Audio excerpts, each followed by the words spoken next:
السلام علیکم، live with مظہر حسین میں خوش آمدید۔ ناظرین، آپ نے مختلف اقسام کے چشمے دیکھے ہوں گے جن میں سر فہرست نظر کا چشمہ، عقل کا چشمہ اور انہی چشموں میں سے ایک معروف چشمہ خوش فہمی کا چشمہ، جسے آج کل اپنی مرضی سے بنوا کر ہر کوئی پہنے نظر آتا ہے۔ جلسے، انقلابی باتیں، براڈ شیٹ یا فراڈ شیٹ، غریب عوام کے رونے دھونے کیوں حکام کو نظر نہیں آتے، بجلی کی بڑھتی ہوئی قیمتیں، چینی بحران، آٹا بحران، ان سب میں پس رہی پریشان عوام، اور بھارت کے یوم جمہور پر سکھ برادری کا ہلہ بول۔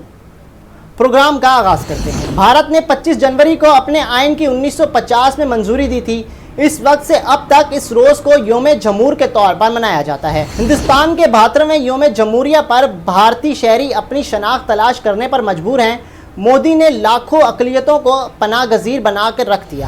آج یوم جمہور کے موقع پر باشعور عوام سوال کر رہے ہیں، کیا یہ نہرو اور گاندھی کا سیکولر ہندوستان ہے یا RSS کا ہندو راشٹر؟ یہ شائننگ انڈیا ہے یا ریپستان کہ جہاں غیر ملکی سیاح بھی محفوظ نہیں؟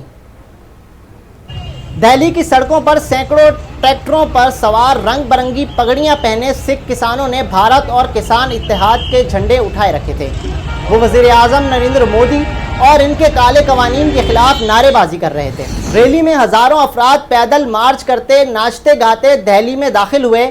ایک مقام پر رہائشیوں نے مظاہرین پر پھولوں کی پتیاں پھینکی، جبکہ کئی افراد ان مناظر کو اپنے فون میں عکس بند کرتے رہے، جس کے بعد کسانوں نے دہلی کا لال قلعہ فتح کر کے اس پر اپنا پرچم لہرا دیا۔ پولیس اہلکاروں نے مظاہرین کے خلاف آنسو گیس اور پانی والی توپ کا استعمال کرتے ہوئے انہیں پیچھے دھکیلنے کی کوشش کی، جبکہ مظاہرین رکاوٹیں توڑ کر آگے بڑھتے رہے۔ حکام کی جانب سے مختلف مقامات پر بڑے ٹرک پارک کر کے راستوں کو بھی بند کر دیا گیا تاکہ مظاہرین دہلی کے اندرون حصے میں داخل نہ ہو سکیں۔ کسان مظاہرے میں 10,000 سے زائد ٹریکٹر، جبکہ ریلی میں شریک ہزاروں رضاکار پولیس کے ساتھ تعاون کرتے ہوئے امن عامہ کی صورتحال کو بحال اور برقرار رکھنے میں اپنا کردار ادا کرتے رہے۔ کسانوں کے یہ مظاہرے ستمبر میں بھارتی پارلیمان سے نئے زرعی قوانین کی منظوری کے بعد جاری ہیں۔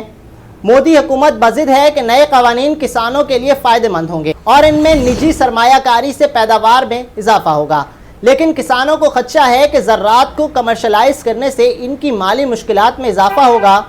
حکومت ان قوانین میں ترمیم اور انہیں 18 ماہ تک معطل کرنے کی پیشکش کر چکی ہے، لیکن کسانوں کا کہنا ہے کہ وہ ان قوانین کی مکمل منسوخی چاہتے ہیں، کیونکہ مظاہرین 1 فروری کو بھارتی پارلیمنٹ تک پیدل مارچ کرنے کا بھی اعلان کر چکے ہیں۔ اس دوران ملک کا نیا بجٹ بھی پیش کیا جائے گا۔ دوسری جانب وطن عزیز میں PDM کے چوچلے ختم ہوتے نظر آتے ہیں، لیکن ایک بات سمجھ سے بالاتر ہے۔ بلاول بھٹو کی بہن بختاور بھٹو کی منگنی اور شادی کی تقریبات میں شرکت کے لیے کورونا ٹیسٹ رپورٹ لازمی ہے۔ میں یہاں نام نہاد عوام کے خیر خواہوں سے پوچھنا چاہوں گا کہ کیا زندگی اور صحت صرف ان ہائی پروفائلز کی اہمیت رکھتی ہے؟ PDM جلسوں اور ریلیوں کے لیے کیوں عوام کے کورونا ٹیسٹ رپورٹس اور SOPs کیوں لازم نہ تھیں؟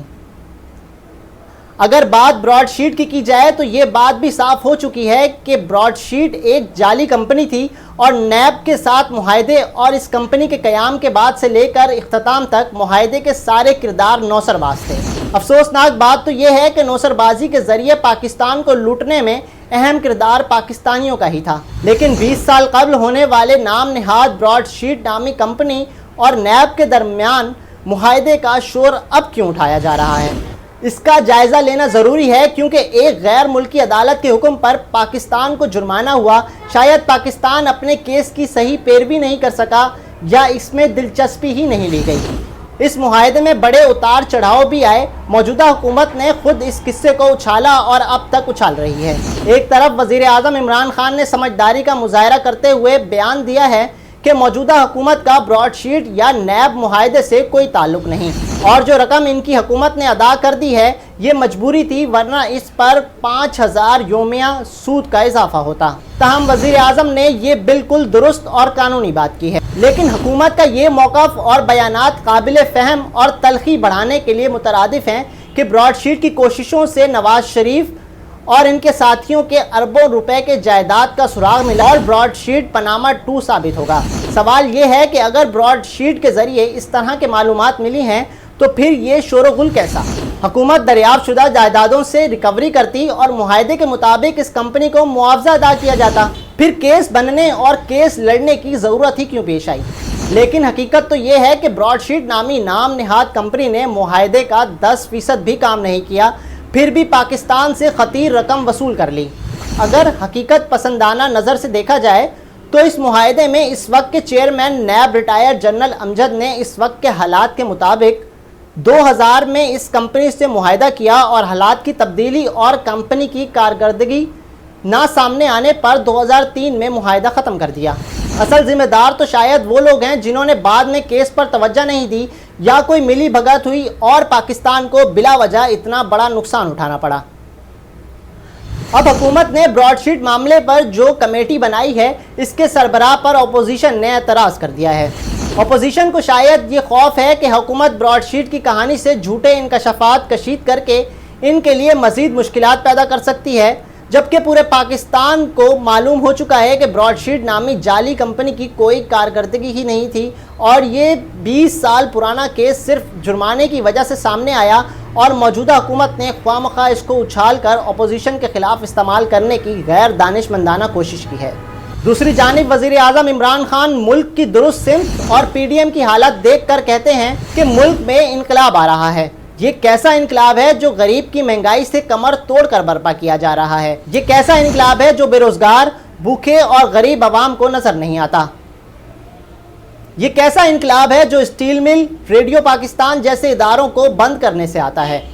یہ کیسا انقلاب ہے جو پی آئی اے کو آسمان سے زمین پر لانے کے بعد آتا ہے؟